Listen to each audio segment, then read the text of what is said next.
So there's a lot in the report, and each of you will have a chance to digest it and get back. But I think you heard from Gail the 5 major recommendations, which are very important. And then from the 2 Debs, you heard about 2 of the most important innovations, and that is the Transformation Fund, which is specifically to promote innovation, something we badly need, and a new governance structure to create the kind of accountability. So it addresses the innovation and the accountability issue. Now I'm going to turn to the other side and get comments from the 2 observers who've just had a brief period of time to see the report but have been thinking about these issues for a long time, and ask them to address how this fits into our thinking that is already evolving in many places. So Malcolm? Thank you, George. I usually start presentations by declaring conflicts of interest. I have none since I left the VA and am now retired. But that doesn't mean I don't have biases. And those biases reflect many years, 45 years of work in the House of Medicine, largely in the educational community at Harvard, at Penn, and at the VA. What I thought I would focus my remarks on, rather than reiterating much of what has already been said, is to reflect just briefly on the potential synergies between what the report recommends and what actually the House of Medicine in its various formulations has begun to do. Because it would seem to me that if there's a lot of synergy, and as you read and reflect on this report, if you recognize that much of what has been said about the funding is going to help in some fashion with reformulating the educational enterprise as a whole, that adds strength to both sets of efforts. So despite considerable disagreement amongst numerous stakeholders, more stakeholders than one can ever count, over potential solutions, there is near consensus, and I think this is a true statement, there is near consensus that the United States faces a looming crisis in the governance and funding of medical education. Changes are an essential component of building a healthier clinical workforce, one structured to meet its prime purpose, maintaining and enhancing public health and wellness. It needs to be said explicitly that that's the goal of the educational system. It isn't the training programs themselves. It isn't the accretion of renown around training programs. It's providing health and wellness to the American public, and that is often forgotten about. So while governance and financing, the subject of today's report, are the foundations of an effective and efficient educational system, foundations on which really everything else must be built, attention must also be placed on the process and content of any of these new educational engines that are developed.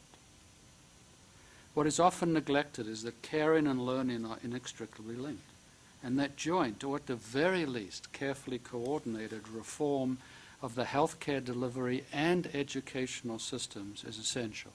And it seems to me that this report is a major step in the direction of allowing for joint thinking around educational issues and delivery system financing and delivery issues. I can only hope that the health professions writ large and policymakers writ large pay careful attention to the far-reaching recommendations and the implications, both intended and unintended, of today's report. Importantly, as I alluded to before, I believe the academic community has already begun to respond to the need for change in medical education. To me, the most important aspect of this report in the aggregate is that it puts its weight behind moving this needle even further. Some of the already existing reforms and the more important implications of the IOM recommendations are worth noting, if only to emphasize their potential synergy. And I'll just run through a few at random almost synergies that I see. Around the issue of numbers of positions. Allopathic and osteopathic medical schools have significantly increased the number of graduates over the past 5 years, both by increasing class size and by building new schools. And this has fueled a continuing expansion of graduate medical education. We hear the 17% number referred to many times. Some are concerned that this expansion will be stillborn without a concomitant increase in Medicare-funded residency slots. However, I firmly believe that a more fundamental question is whether unregulated expansion will produce the right physicians with the right skills in the right parts of the country. This report almost forces us as a community to begin to address those issues. The financing recommendations of the report will provide the support needed to examine the most effective and efficient methods of expanding community-based education, for example. And another example will be finding the best mix of physician specialties. We can no longer, as a nation, afford to ignore those issues. And the infrastructure recommendations, especially the creation of a new policy and operational units within the Department of Health and Human Services, provide the potential for improved coordination between all medical education stakeholders.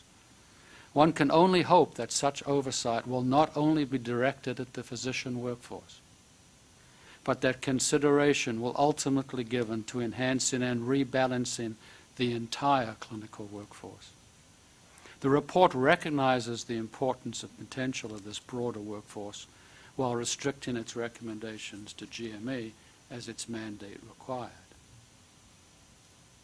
The Accreditation Council for Graduate Medical Education, or ACGME, has already launched a new accreditation system, one which emphasizes outcomes over process, establishes standards at nodal points during the educational process, and optimizes the clinical learning environment to achieve safe and high-quality patient care. Performance measures are especially needed at a time when some have expressed concern that graduating residents are ill-prepared for independent practice in the new and emerging healthcare system.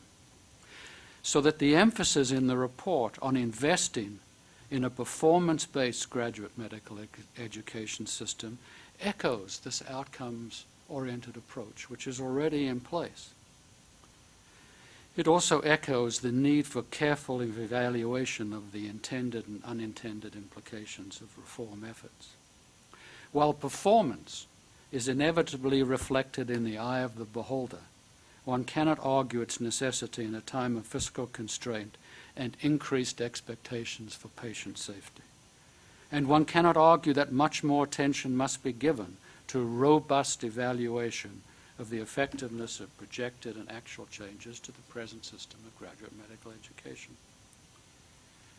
New models of learning embedded in new delivery models are also already being explored. The community-based teaching health centers launched by the Health Services and Resources Administration and the interprofessional centers of excellence in the VA are but two early examples of the kind of experimentation that it is my hope we will see more of and stimulated by this particular report. I wanted to end with just a reflection on what I've heard today as far as the use of the Transformation Fund. I think there's no question that it needs early on to deal with issues of the financing, that foundational set of parameters that need to be put in place so that resources can be better distributed where there is need. But I would argue too, and I think the report alludes to this, that there's much that needs to be done in terms of the content and process of medical education as well.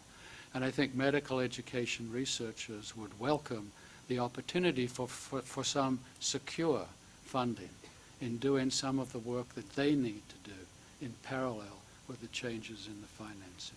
So while the emphasis of this report related to the charge that the committee was given is largely around financing and the governance related to financing, clearly there's a huge amount of more work to be done. And if we can work together, building on our initial experimentation and building on the impetus that it's my hope this report gives us, I think we can end up in a position where we can provide improved health care services for all Americans.